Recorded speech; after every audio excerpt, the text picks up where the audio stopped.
Se ha hecho muy famosa esta frase, ahora más que nunca. Yo me acabo de enterar en estos días que la llegó a decir hasta Santo Tomás de Aquino, pero yo la copié de Rovirosa. Entonces vamos a explicar, porque muchos han preguntado qué era eso de ahora más que nunca.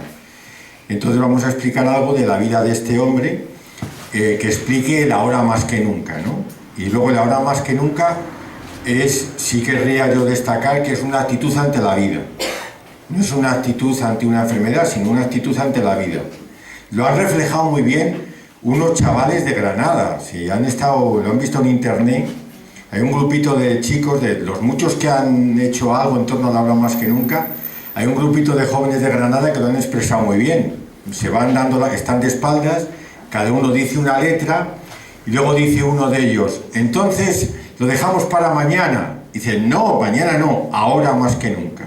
Ahora más que nunca se refiere al amor entre los esposos, ahora más que nunca, a la vocación sacerdotal, ahora más que nunca, a hacer un acto de justicia o de solidaridad, no dejarlo para mañana, ahora más que nunca, a esto se refiere.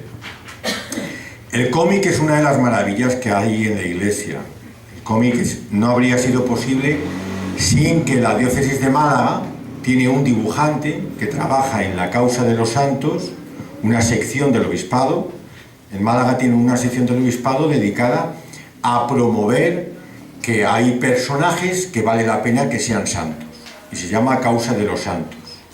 Y se dedican, por ejemplo, han hecho un cómic muy, muy chulo también, que aquí se ha distribuido mucho también, del Concilio Vaticano II.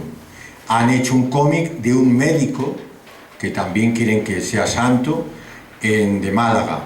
Y han hecho cómics de diferentes santos, del cura de Ars, cuando llegó el año sacerdotal. Y entonces, aunque ellos no sabían apenas nada de Rovirosa, el dibujante enseguida nos aceptó el personaje, porque el cura que lleva la causa de los santos sí que había oído hablar algo de Rovirosa, tampoco mucho. Entonces me dijo que si yo me ofrecía para colaborar al guión, que ellos hacían los dibujos. Entonces digo que es hermoso vivir en la Iglesia este tipo de formas de comunión y de amistad. O sea, no nos conocíamos apenas, nos hemos hecho amigos, y entonces hemos hecho este cómic que ha quedado muy bien, muy moderno, con la vida de Rovirosa. Lo ha hecho la diócesis de Málaga. Yo he colaborado en el guión. Hemos intentado que el guión tuviera pues anécdotas, cosas simpáticas de la vida de Guillermo Rovirosa, para que fuera fácil de leer. Porque claro, una cosa es una tesis doctoral de 800 páginas que no ha leído ninguno de los aquí presentes, y otra cosa es un cómic que lo podemos, bueno, Segundo lo puede haber leído, Tito, algunos la pueden haber leído, pero la lee muy poca gente. Pero ya solo en Málaga se han distribuido 10.000. Aquí en Canarias también van bastantes ya, miles por toda España, ¿no? ¿Por qué? Porque es un lenguaje que enseguida te enamoras del personaje. Yo no quiero decir con esto que Rovirosa sea el santo más santo de la historia, no. Rovirosa es uno más de los que en la vida se ha tomado en serio el amor y la solidaridad. Pero uno más, podemos tener un vecino igual de santo. Puede haber cosas en nuestro vecindario, pues el comedor de la parroquia de San Pedro, pues lo mismo, es una obra de santos también. O otras cosas que pueden pasar en cualquier lugar, o esta casa, o la casa de al lado, o el que atiende a su madre, o muchas formas, ¿no? Pero Rovirosa es especialmente significativo porque su dedicación fue muy grande, muy completa y además muy de futuro. Porque podemos ser santos, pero diríamos en nuestras virtudes, en nuestro comportamiento. Pero sin embargo acertar muy poco en una visión de futuro que sea evangelizadora realmente. Mucha gente que es muy santa, pero que no atrae a otros y a otros de su tiempo. Y pueden ser santos en su vida particular, pero no tienen el atractivo que tienen estos otros personajes. Ahora todos nos estamos dando cuenta del enorme atractivo que tiene el Papa Francisco. Yo, por poner un ejemplo, no me atrevería a decir que Francisco es más santo que Pío XII. No. Lo mismo en su vida personal. Pío XII era más sacrificado que el Papa Francisco. No lo sé. Lo mismo usaba más cilicios y hacía más sacrificios y lo mismo hacía más ayunos. Pero es indudable que no tenía ese atractivo que tiene hoy el Papa Francisco, que lo respetan hasta los no creyentes. Entonces, eso es muy importante en Rovirosa. Es un hombre muy de nuestro tiempo y muy útil para plantearnos la evangelización, porque podemos estar evangelizando, podemos estar haciendo trabajos muy serios, muy importantes, muy sacrificados, que sean completamente inútiles de cara a la evangelización. ¿Por qué? Porque no le dicen nada al hombre de nuestro tiempo, a la mujer de nuestro tiempo. Y ese esfuerzo hay que hacerlo. El Papa la Iglesia siempre lo ha pretendido, que nuestro mensaje fuera útil para la gente de nuestro tiempo. Si no nos pasa eso que nos pasa a veces con tanto dolor, que nuestros hijos no entienden nuestra fe. Yo tengo 2 hermanos que no es que sean mala gente, pero poco de iglesia, poco, entre poco y nada. Y claro, mi madre, pues venga a sufrir con aquello. Pues claro, como es lógico. Pero eso nos pasa, sobre todo cuando, a veces porque el otro no quiere, pero muchas veces nos pasa porque no hemos actualizado nuestra fe, porque nuestra fe no se ha puesto al día. Hay que hacer ese esfuerzo y Rovirosa puede ser muy útil en esto. Unas pinceladas de la vida de Rovirosa, así a vuela pluma, para que entren con más ganas a leer el cómic y a difundirlo. Insisto en que no porque Rovirosa sea mejor, sino porque es muy actual. Entonces Rovirosa influye mucho 2 cosas de sus padres en él. Es de una familia catalana, de campesinos así medio burguesita, campesinos que le iba bien, y su padre no era muy creyente o casi nada creyente, pero su padre era un gran entusiasta de la verdad. Una cosa muy importante del padre es que le animó siempre a decir la verdad. Esto es muy importante porque ahora ustedes llegan a casa, suena el teléfono y tienen un niño de 10 años que a esa edad están locos por ir a coger el teléfono y dice el padre, si es para mí no estoy. Pues claro, así no se puede educar en la verdad.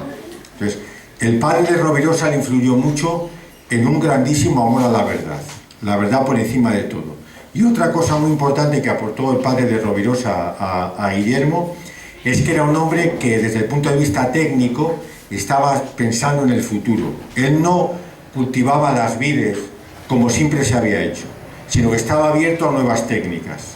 Entonces eso es importante, eso influye en Rovirosa, eso influye en la conversión. Puede parecer que eso no influye, pero si nosotros somos cristianos, porque siempre hemos sido así, porque siempre hemos sido cristianos simplemente, pues claro, cuando uno va creciendo y su vida tiene poco que ver con ese contexto cultural, los hijos dejan de ser cristianos. Cuando tú en tu vida te acostumbras a que la vida es cambio, a que en la vida hay que reformarse una y otra vez, hay que ahora los chavales se están acostumbrando a salir a trabajar a otros países, por ejemplo. Entonces, cuando aceptamos que la vida es cambio, hasta la vida religiosa es más posible que en ella sigamos capaces de vivir cambios. Nosotros no podemos ser cristianos simplemente porque nos hicieron cristianos de niños. Tenemos que ser cristianos conscientes, cristianos adultos. Y para esto es muy importante esta idea de cambio, de ver que la vida es cambio, ¿no? Entonces esto lo aprendió del padre. Y de la madre aprendió una espiritualidad fuerte, porque la madre, desde muy pequeñito, Guillermo Rovirosa, la madre estaba muy enferma. Estaba tan enferma que el padre dormía en el suelo para no molestarla a ella en la cama. Fíjense si estaba enferma la madre de Guillermo, ¿no? Bueno, pues la madre de Guillermo ya empezó a hacer esto, que algunos a mí me echan un poquito en cara cuando he escrito que yo no pido a Dios que me cure. Eso no es que no cabe en mi cabeza. No cabía en la de mi madre, no cabía en la de la madre de Rovirosa, pues es lógico que no quepa en la mía, ¿no? Entonces la madre de Rovirosa le transmite a Rovirosa una forma cristiana de vivir la enfermedad.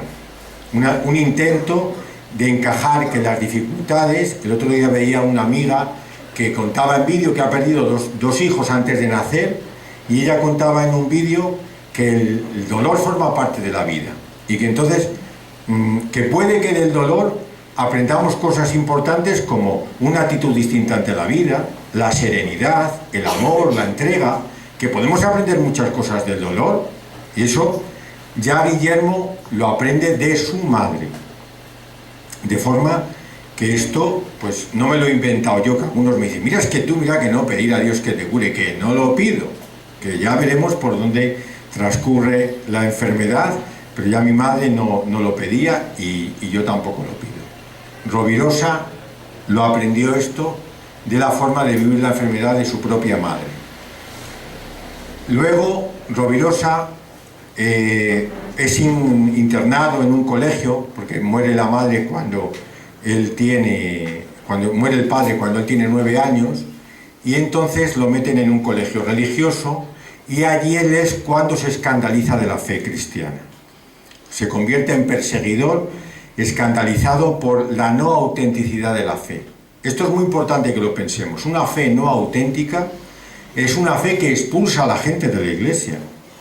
Nos convertimos en escándalo porque nuestra fe no es auténtica. Rovirosa fue muy amigo, no sé si se acuerdan ustedes, de Lili Álvarez, aquella tenista que fue muy famosa en los años 50 o 60, más o menos, ¿no? ¿Se acuerdan algunos? No habíamos nacido todavía nosotros. Bueno, tú no eres un chiquillo, pero aquí hay gente madura, aquí hay gente que ha vivido ya la vida. Bueno, pues Lili Álvarez escribió un librito que se titula Testamento Espiritual. Testamento Espiritual. Ella se hizo muy famosa porque escribía libros sobre seglares, una mujer en los años 50 y tantos. Tú dime a mí, allí las mujeres pues pintaban poco en el terreno público, en escribir libros de espiritualidad, eso estaba reservado para los jesuitas, eso no lo escribían las mujeres. Pues escribió algún libro de espiritualidad muy interesante, que gustó mucho, y esta mujer vivió una especie de conversión ya mayorcita en un cursillo que hizo, al que asistió con Malagón y con Rovirosa. Y escribió un libro, y en el libro dice que el progre, este tipo de cristiano que pasa de la iglesia, que es cristiano pero que no cree del todo, que el domingo no va a misa, que no cree en los sacramentos, dice, el progre es el hijo de la beata, dice Lili Álvarez. La mamá beata, la mamá obsesiva de las fórmulas religiosas cuya fe no es auténtica, cuya fe no tiene fondo, pero sí que está muy pendiente de las fórmulas religiosas, su hijo se hace progre. Entonces, Rovirosa, que era muy amigo de Lili Álvarez, es uno de los muchos que se aleja de la iglesia por la falta de autenticidad de aquel cristianismo, en concreto del que él vivió en el colegio interno de los Escolapios. No por las cosas, diríamos, más escandalosas que podía haber en los colegios, que ahora se están sabiendo que hubo algunas cosas escandalosas en los colegios y en los cuarteles y en muchos sitios. No por aquello, sino por una vivencia no auténtica. ¿Qué llamamos una vivencia no auténtica? Una vivencia del cristianismo en la que el mandamiento nuevo, el mandamiento del amor, pinta poco. Se sigue un cristianismo de tradición, un cristianismo de costumbre, vamos a misa, nosotros somos mejores que los demás. Pues no, nosotros no somos mejores que los demás. Y mi padre, cuando le decían que yo era bueno, decía buen pájaro. Entonces, yo eso lo tengo claro porque lo he sido toda la vida, si lo pillo, pero ahí incluso los que no parecen pillos, los que parecen buenas personas, también somos buenos pájaros. O sea, el ser humano es así. Tenemos una tendencia importante al amor, a la solidaridad, a darnos a los demás. Es muy importante que el ser humano tiene una tendencia a la generosidad, pero el ser humano también tiene una tendencia al egoísmo. Y primero pienso en mí y luego pienso en los demás. Primero cojo el mejor sitio para mí, luego el mejor sitio para el otro. Hace unos años teníamos una reunión de curas y el eclesiástico más destacado que había, a la hora del café, pusieron pastas y fue a coger la pasta que estaba en la otra extremo de la mesa. Y nos lo tomamos a broma. Pero hombre, un poco de educación, eso no se coge. Pero ¿qué pasa? Que te gusta tanto aquello que por encima de la educación pues vas a la pasta que te gusta, como es lógico. Entonces, en el corazón humano hay solidaridad y hay también este egoísmo, ¿no? Entonces, cuando el cristiano no afronta eso, sino que se instala ahí y se instala en que nosotros somos los buenos y los de fuera son los malos, y decimos esas frases, por ejemplo, de que existen las mentiras piadosas, o decimos, llega el domingo de Cáritas, y echamos mano del bolsillo, echamos algo y decimos si todos echaran como yo, pues estaba mejor el mundo. Pues ese es un cristianismo con poco fuelle. Entonces este cristianismo es el que hace que Rovirosa se vaya de la iglesia y se convierta en perseguidor. Él decía algo muy interesante, que yo le he dicho a algún ateo. Dice, mira, si no creo, lo lógico es que persiga a Jesucristo, porque es el gran impostor de la historia de la humanidad. O yo acepto que Él es Dios y hombre, o lo lógico es que lo persiga, porque no ha habido ningún mentiroso más mentiroso que Él. ¿Qué mentiroso ha habido tan mentiroso que haya dicho que Él sea Dios? Si lo creo, tengo obligación de seguirlo, y de seguirlo completamente, con todas las consecuencias. Y si no lo creo, lo que tengo que hacer es perseguirlo. Y es una lógica aplastante. Entonces se convirtió en perseguidor, se hizo un carné de perseguidor, se puso unas vestiduras litúrgicas para hacer broma del asunto y se hizo un carné. Y cuando en la universidad había una misa, él pedía poder dar a la vez una charla de ateísmo. Entonces, este es Rovirosa. ¿Por qué es importante esto? Porque un tío que es tan auténtico, que tiene tal amor a la verdad, y que cuando no cree, no cree, cuando cree, también cree. Y por esto él hace aquellos escritos tan hermosos contra la mediocridad. Dice que el gran problema de nuestro cristianismo es que somos mediocres. Tiene escritos muy hermosos de en torno a esto. Ni chicha ni limona, mediocres. Ni alto ni bajo, regular. Preguntaba una vez a Aznar, ¿y usted es cristiano? No, yo soy cristiano del montón. El otro día el ministro de Sanidad dije que él era cristiano, pero eso no tenía nada que ver con lo que estaba pasando con la ley del aborto. Y así sucesivamente. Entonces, este cristianismo tenemos que darnos cuenta, luego lo ha dicho el Concilio Vaticano II muy bien, este cristianismo es escuela de ateísmo. Cuando el cristianismo no es auténtico, hasta nuestros hijos, nuestros amigos, nuestros vecinos van a ser gente indiferente ante la fe. Rovirosa tuvo la alegría de tener una enfermedad que le impide acabar la carrera. Estaba haciendo unos estudios que entonces estudiaba poca gente, estaba haciendo estudios de ingeniería, ya antes de acabar la carrera ya publica 2 libros de electricidad que se traducen a varios idiomas, es un hombre desde el punto de vista científico de una gran capacidad, y estando en los estudios finales le entra una tuberculosis. Entonces la tuberculosis hace que se tenga que retirar a un hostalito, al campo, y allí conoce a la que va a ser su mujer. Entonces, cuando uno ve la vida de una persona que ha tenido con ese enfoque de la enfermedad de su madre, y que ahora va a tener la experiencia de que gracias a la enfermedad conoce a la esposa, pues uno dice, bueno, la enfermedad, ojo, la enfermedad trae cosas malas y cosas buenas, depende. Si te lleva para el piso, pues más bien es malo, ¿no? Pero también puedes aprender cosas. Este es el enfoque rovirosiano de la enfermedad y el enfoque cristiano. Se pueden aprender cosas. Y entonces en la enfermedad es donde se encuentra con Caterina. Se enamoran, se casan, y ella, que es bastante cristiana, empieza un proceso de trabajo por la conversión de él. Él ve que ella se sacrifica, que ella reza, que ella se esfuerza, que ella le quiere. Y hay un momento dado, cuando más o menos quedan libres de obligaciones familiares, que Rovirosa y Caterina se van a París. Son gente, como decía antes, muy importante que los padres tengan mentalidad de futuro. Ese padre que tenía mentalidad de futuro ha hecho una persona que pues a París. Y paseando por París le llama mucho la atención, entonces era famoso el cardenal Verdier, era famoso porque era un obispo, el cardenal de París, que estaba encargándole diseñar iglesias de París a un no creyente, a Le Corbusier, un arquitecto muy famoso.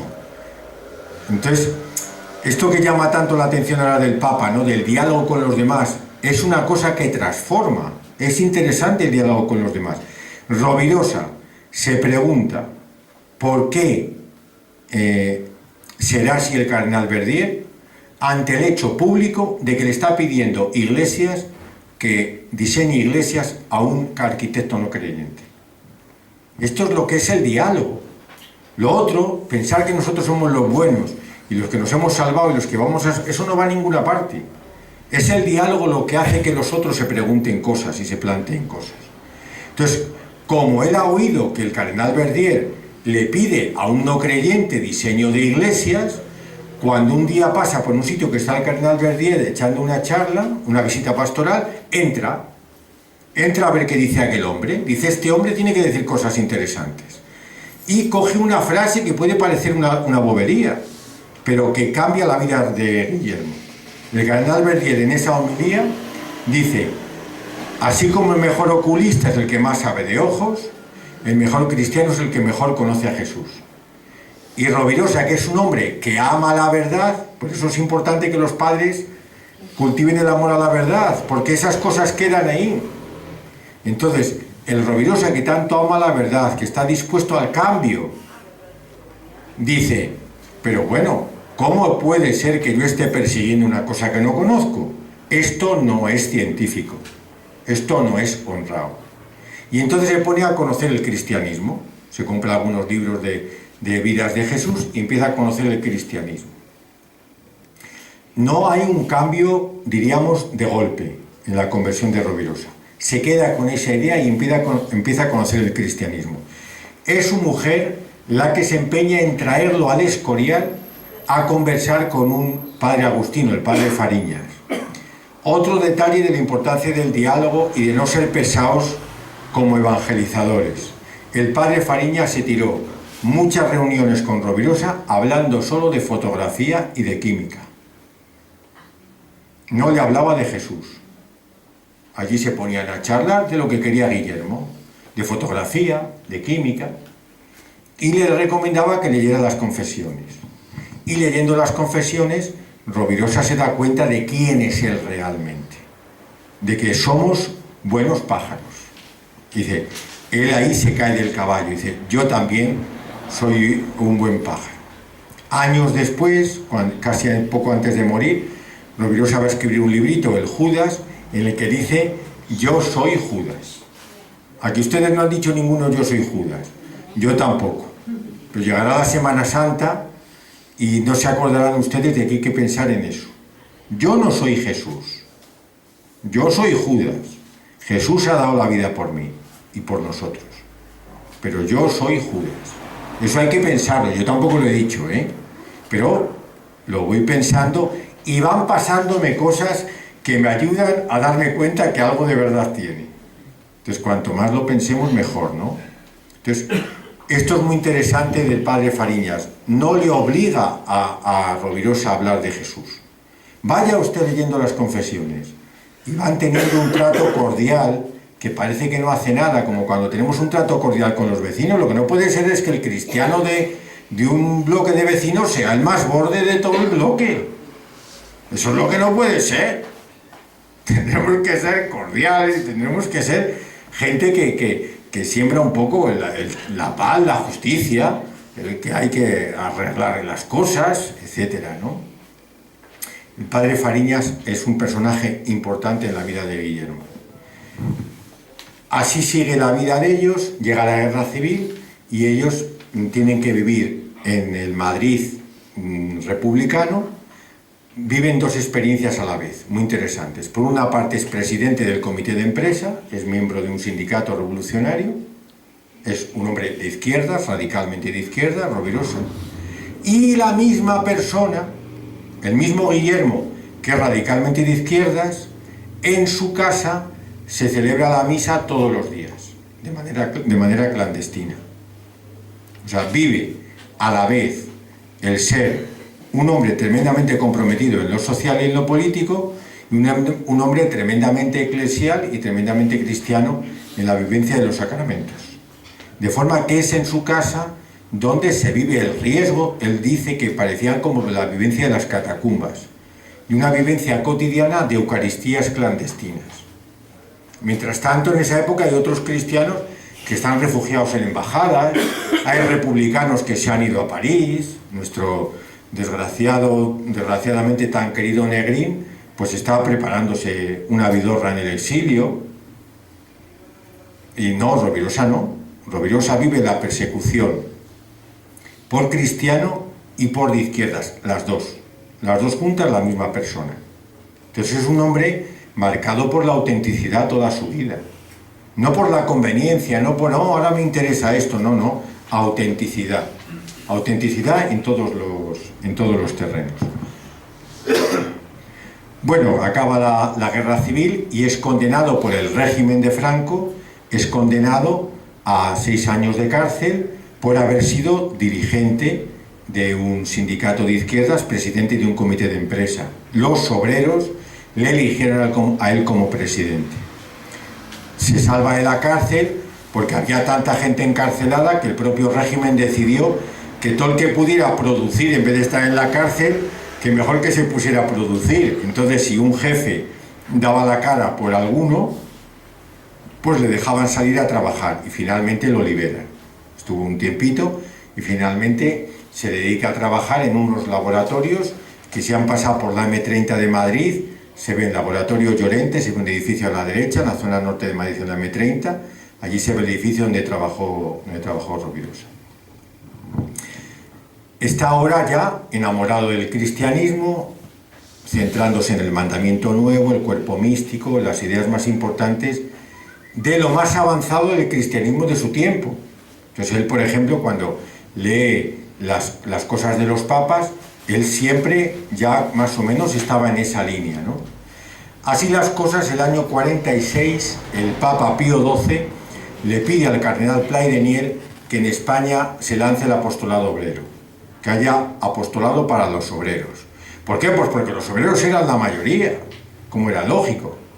Entonces Rovirosa se reía de que hubiera un apostolado específico para obreros, pero si obreros son el 90% de los españoles, hay apostolado para profesionales, apostolado para diferentes mujeres, niños, pero el apostolado obrero en aquella España era de la inmensa mayoría, pues apenas había apostolado obrero. Y le encargan a la Acción Católica del lanzamiento de eso. Y hay un personaje muy interesante, un banquero de Cantabria, Santiago Corral, que se da cuenta, por lo menos tuvo la humildad de darse cuenta, de que él no podía dirigir aquello. Y entonces busca entre los militantes de la Acción Católica de Madrid quién puede realmente acercarse a los obreros. Y encuentra que es Rovirosa.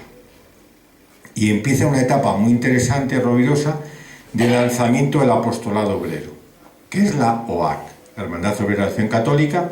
Nace porque lo pide Pío XII el año 46. Entonces ahí Rovirosa empiezan a hacer un periódico que dé la cara por los obreros, que publique cosas que no publicaba nadie. Entonces existía, por ejemplo, el Ya. ¿Y el Ya qué hacía? El Ya, darle incienso a los ministros. Ha llegado tal ministro a Las Palmas y ha hecho tal cosa y ha prometido tal cosa y tal otra. Y el Ya pues a darle incienso a los ministros y el Tú a darle leña a los ministros. Hasta que llega a la mesa del Consejo de Ministros el Tú y presionan a los obispos para que se cierre el Tú. Y es el régimen, la dictadura, quien cierra el Tú. Rovirosa se lo toma con calma y empiezan a hacer otra cosa, el boletín de militantes y reuniones de grupo. Que no podemos hacer el Tú, pero podemos reunirnos, ¿no? Pues vamos a reunirnos y vamos a hacer nuestros compromisos, ¿dónde? En las empresas, en los trabajos, y ya empiezan los sindicatos clandestinos, y ahí empieza Rovirosa, el año 46, 10 años de actividad trepidante. Cursillos, reuniones por toda España, con los obispos, con los obreros, del apostolado obrero. Todo eso también viene aquí reflejado, ¿no? Cómo son esas reuniones, toda esa acción.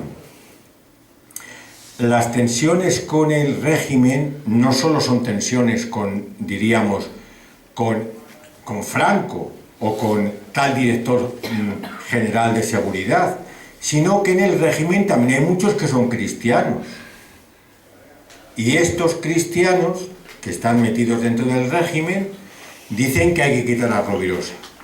Que Rovirosa es un peligro, que es un exagerado, que es muy radical, eso todavía pasa. De vez en cuando hay alguno, no, es que este es muy radical, esto no puede ser, esto no puede ser. Y se hace ese esfuerzo, ¿no?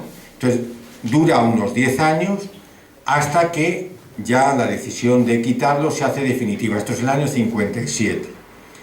Esto coincide en el tiempo, intento de retirarlo, ya casi la decisión de retirarlo.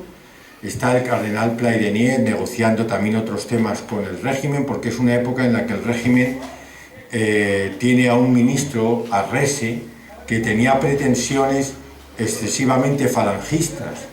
Y Franco no quería tanto falangismo. Franco basó su poder durante casi 40 años en un equilibrio de fuerzas. Los católicos, los falangistas, los tal, los cual, ¿no?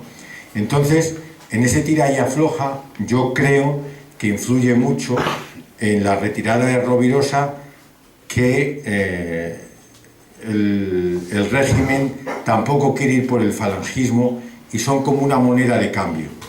Que ni sean tan radicales los católicos ni que sean tan radicales los falangistas. Ese es, me parece a mí, el escenario del año 57.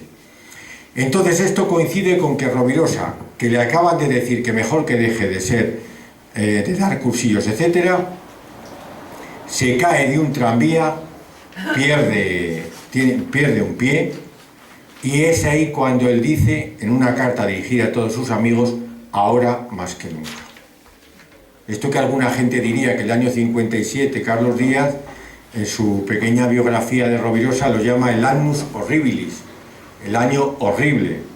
Yo le dije que creo que Rovirosa no lo enfocaba así, creo que Rovirosa diría el año de la gracia, el año especialmente de la gracia. El mismo año en el que ocurren esas circunstancias terribles, es terrible que lo aparten y es terrible que le tengan que cortar un pie, es el año que él dice ahora más que nunca. Este es el año de la gracia. Ahora más que nunca vamos a continuar en la acción apostólica. Y ahora más que nunca vamos a trabajar por nuestra conversión. Y ahora más que nunca vamos a amar a los demás. Le escribe un cura, al poco tiempo de pasarle estas dos desgracias, le escribe un cura que vive en Tortosa, Mosén Insa, le escribe quejándose de 1000 cosas, que es un deporte muy clerical, ¿no? Empezamos a quejarnos y, bueno, todos los cristianos. Empezamos a quejarnos y me ha pasado esto, y venga un rosario de quejas, y Rovirosa, que le han pasado aquellas dos cosas, le dice que es el mejor momento. Mira, ahora es el mejor momento.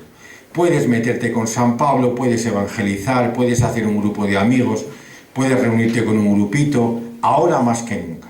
Y este es el origen de la ahora más que nunca. Que el intento que debe hacer el cristiano por encajar las cosas inevitables de la vida, como son una enfermedad grave, encajarla y convertirla en algo fructífero. Rovirosa ponía ejemplos tan simpáticos como el estiércol. ¿Ves? Pues el estiércol, que es estiércol y tal, pues allá sale una flor, ¿no? Este es el momento de fructificar, ¿no? No de quejarse más. Vamos, si te duele, pues te quejas porque te está doliendo, como es natural, ¿no? Pero el momento de convertirlo en una ocasión de gracia, ¿no? Entonces, a partir de 57, Rovirosa tiene que estar mucho más retirado. No puede, por una parte, hacer tanta acción apostólica, porque le han retirado formalmente de las tareas que tenía en la OAC, y físicamente no puede. Se tira a veces medio año, pues tumbado en la cama, porque con la sanidad de entonces, imagínense, primero el tobillo y luego hubo que cortarle por más arriba. Y ya al final él se hizo una pata y se reía diciendo que ahora hago de pirata. Dice, yo de pequeño quería jugar a piratas, por ahora sí que soy un pirata, ¿no? Y se hizo una pata de palo. Entonces los amigos le gestionaron un pie ortopédico, que se lo hacían en San Sebastián, pero tampoco funcionó bien, y entonces así estuvo esos años. Y en esos años hace una cosa muy importante, que es escribir pequeños libros de reflexión, uno dedicado al cooperatismo, y tiene uno muy interesante, que no quiero alargarme, pero sí que quiero aludir a él. Tiene uno muy interesante que es la virtud de escuchar. Dice, yo que me he pasado la vida dando charlas, no he escuchado nunca. Dice, ¿cuánto cambiaría el mundo si nos escucháramos? De cómo sería mucho mejor un matrimonio si nos escucháramos. Cómo sería mejor una parroquia, cómo sería mejor un grupo si nos escucháramos. La virtud de escuchar. Escribe un libro también que critica fuertemente el capitalismo, lo llama el fenerismo, porque dice que la base de este sistema económico es el interés, el interés, el porcentaje ese que se recibe por tener el dinero en el banco o que el banco te coge a ti por haberte hecho un préstamo. Entonces él dice que el gran error del marxismo ha sido no ver que el problema no está en la propiedad, sino en el interés. Es el interés, dice él, fenus, fenerismo, fenus significa interés, es el interés lo que realmente ha corrompido toda la vida económica. Y propone, en un librito que se llama Coping, Cooperativismo Integral, propone que todo ser humano sea propietario de sus medios de producción. Él tiene una propuesta económica completa, de que todo ser humano pueda ser propietario de los medios con los que trabaja, que no haya asalariados y capitalistas, sino todos propietarios. Y es en esta época también cuando escribe el Judas. Y casi al final de su vida escribe unas palabritas muy hermosas sobre la promoción. ¿Por qué quiero terminar con esta palabra de la promoción? Porque es muy importante para la vida humana y para la vida cristiana enfocarla como crecimiento. Hoy mismo, donde estábamos comiendo en la residencia Escaleritas, estábamos hablando de otros temas y caíamos en la cuenta de cómo es muy distinta una vida vivida como promoción, como crecimiento permanente. Un matrimonio que cada día se ama más es diferente que un matrimonio que se amó mucho un día y que aquello se ha ido desvaneciendo. La propuesta cristiana es amarse cada día más. Qué distinto es un cura que recuerda con mucha emoción el día de la ordenación y ahora está todo el día enfadado, que un cura que cada día vive más enamorado de Jesucristo. Qué distinta es una sociedad que no vive de que una vez fuimos cristianos y ahora cada vez lo somos menos, sino una sociedad que va viendo lo positivo del mundo actual. Ahora ha habido una reunión de obispos del Sínodo de la Familia que habla de las cosas positivas de la familia de hoy. Claro que tiene cosas positivas la juventud de hoy. Entonces, la vida entendida como promoción, yo no sé si no sea la idea más importante de Rovirosa. No vivir anhelantes hacia el pasado, sino abiertos hacia el futuro. Promoción, crecimiento, en el sentido religioso, crecimiento en la vida mística, en la vida interior de cada uno. En el sentido político, cada día mayor compromiso, no cada día menor compromiso. Uno se queda espantado del que te dice, no, es que yo ya he trabajado mucho por la parroquia, y uno se queda mirando allí y dice, bueno, pues habrá que dejarle. ¿Qué vas a decir? ¿Lo matas o qué haces? Nunca hemos trabajado bastante. Nunca, el ser humano nunca ha hecho bastante por los demás, porque nuestro metro es Jesús. ¿Quién ha hecho lo que ha hecho Jesús? Un gran amigo de Rovirosa, que me alegra mucho citar, fue Cardi, que está ahora en proceso de canonización también, el fundador de la JOC. El fundador de la JOC fue un cura que en los años 20 empezó eso, la Juventud Obrera Cristiana, y yo soy de los que defiendo que quizás sea el cristiano más importante del siglo XX, incluyendo más que Rovirosa, porque es el giro absoluto en cuanto a que los pobres tienen que protagonizar su vida y los pobres pueden evangelizar, y esa idea de promoción la hace Cardi. Pues Cardi le decía a los jóvenes de la JOC, cuando tengas ganas de quejarte, vas al crucificado y se lo cuentas. Y si terminas las quejas, pues bueno, pues las terminas. Pero lo más normal es que te des cuenta que no tienes razones para quejarte, que hay otro que ha sufrido más que tú. Y te está ahora alentando, no solo ha sufrido más que tú, sino que vive entre nosotros y nos da aliento. Y nos ha enviado su espíritu que vive entre nosotros. Rovirosa en esto fue radical. Rovirosa fue un cristiano radical. El mandamiento nuevo es el mandamiento nuevo. No le valían los 10 mandamientos. No, el mandamiento nuevo. Y hay que amar a los enemigos. Y hay que vivirlo con alegría. Y hay que crecer. Y hay que amar. Y estuvo siempre muy al día. Por ejemplo, mucho antes de que otros hablaran del cuerpo místico, él ya hablaba de la solidaridad del cuerpo místico, de sentirnos todos responsables. Mucho antes, cuando nadie hablaba de la Trinidad, él ya se daba cuenta de la importancia que era que nuestra fe es trinitaria, que creemos en un Dios que es comunión. No me digan que no he echado charla, ¿eh? Y ahora... Y eso que estoy malo. Pero vamos, no. Y ahora vamos a ver, si ustedes quieren cualquier cosa de Rovirosa, comentar de lo que han leído, porque algunos ya han leído el cómic. O si yo puedo ayudar, pero no tiene por qué ser que yo responda, ¿eh? Ahora ya puede ser que todo el que quiera opine con libertad lo que quiera. No tengan así mucho pudor, aunque vean que somos bastante gente, tampoco tengan vergüenza que... ¿Sí? Venga, ¿quién quiere? ¿Lo ven actual a Rovirosa? Sí. Claro. Yo insisto en que no es más que los demás. Está en proceso de canonización, pero no es más que los demás. Cualquiera que nos haya servido como testigo, pues es importante.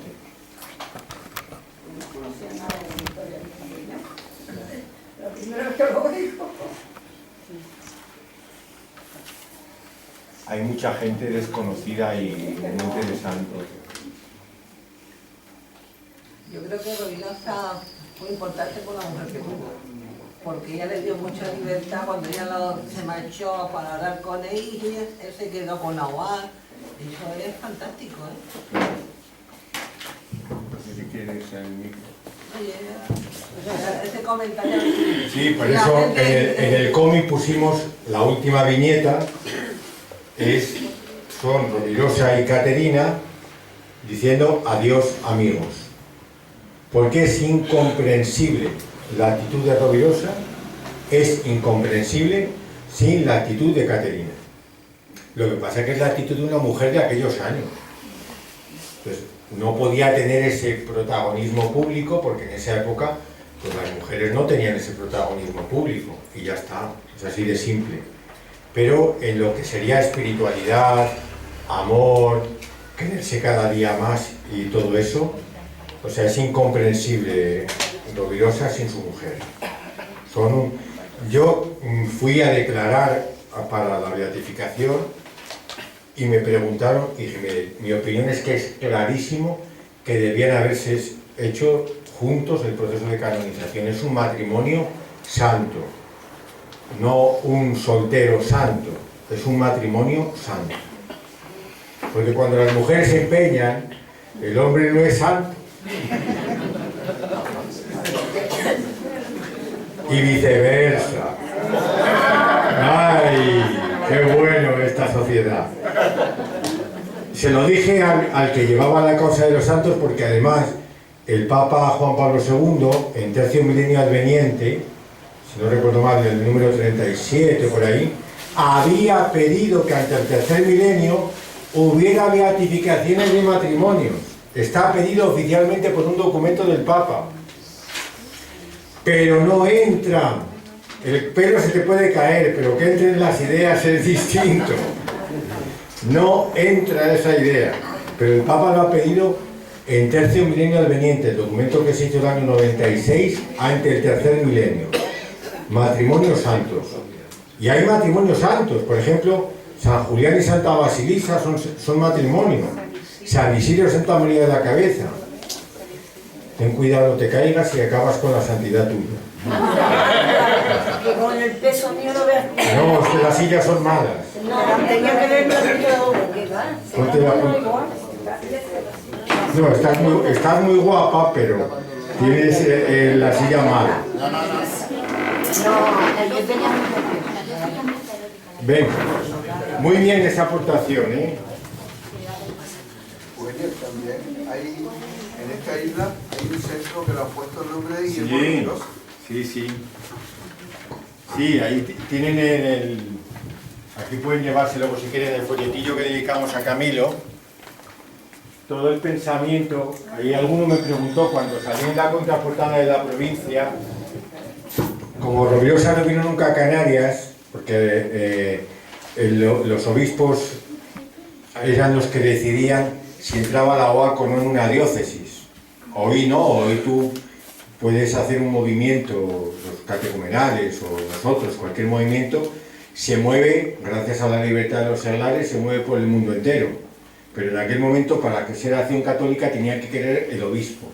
Y los obispos de varios sitios no quisieron, el de Tortosa, el de Lleida y uno de ellos, fue el de Canarias. Pero yo puse en aquella contraportada, y lo puse conscientemente, que muchas cosas buenas que había en Gran Canaria, especialmente en el sureste, el fondo era Rovirosa. Porque toda la formación de Camilo y de aquel grupo de cristianos es rovirosiana 100%, no un poquito. En sus escritos, en sus lecturas, en sus ponencias, está Rovirosa por todas partes. Entonces, cuando se empezó el proceso de dar a conocer a Rovirosa, al Centro de Solidaridad con el Tercer Mundo de Santa Lucía se le puso Guillermo Rovirosa. Pero que no alarden mucho, que tampoco han hecho tanto como podían, ¿eh? No, pero en Camilo influyó muchísimo Rovirosa. Rovirosa ha influido mucho en mucha gente. Y luego, las influencias son mutuas. Rovirosa no se entiende sin Cardén, el fundador de la JOC. Es incomprensible. Si no hubiera habido todo el movimiento de la JOC que empieza en los años 20, no habría sido Rovirosa así, porque los obispos españoles querían que la OA se pareciera a las ACLI italianas, que eran una cosa mucho más conservadora, mucho más apañadita, mucho más de entenderse y tal. Y el movimiento francés y belga era más revolucionario. Y fue Rovirosa el que decidió que el movimiento obrero español, católico, se vinculara más con Francia y con Bélgica que con Italia. Y de ahí le viene ese estilo revolucionario que tuvieron. De forma que los comunistas y mucha otra gente decía, pero si estos son más de izquierdas que nosotros. Claro que lo eran, porque estaban denunciando el problema de los carteros, el problema de las chabolas, el problema de los que recogían, por ejemplo, el marisco. Iba Rovirosa a dar una charla a Mallorca y se volvía con la información de cómo vivían los que recogían el marisco que se comía en Madrid. Pues se armaba una de primera. Todavía a mí se me ha armado alguna con ese tema en Galicia. No les gusta que se lo digan. Mira, ¿y cómo viven los que recogen los percebes? ¿No? Eso no hace tanta gracia. Como a ti no hace tanta gracia hablar de cómo viven los que trabajan en los hoteles. Pues a veces muy mal. Y ahora peor que hace 10 años. Entonces es muy bonito decir en Fitur que el turismo es el motor. No, el motor es el trabajo. El motor no es el turismo ni es nada. Esa es una idea de Rovirosa muy clara. El motor de la economía es el trabajo. Sin trabajo ni nada que hacer. Pero bueno, eso hay que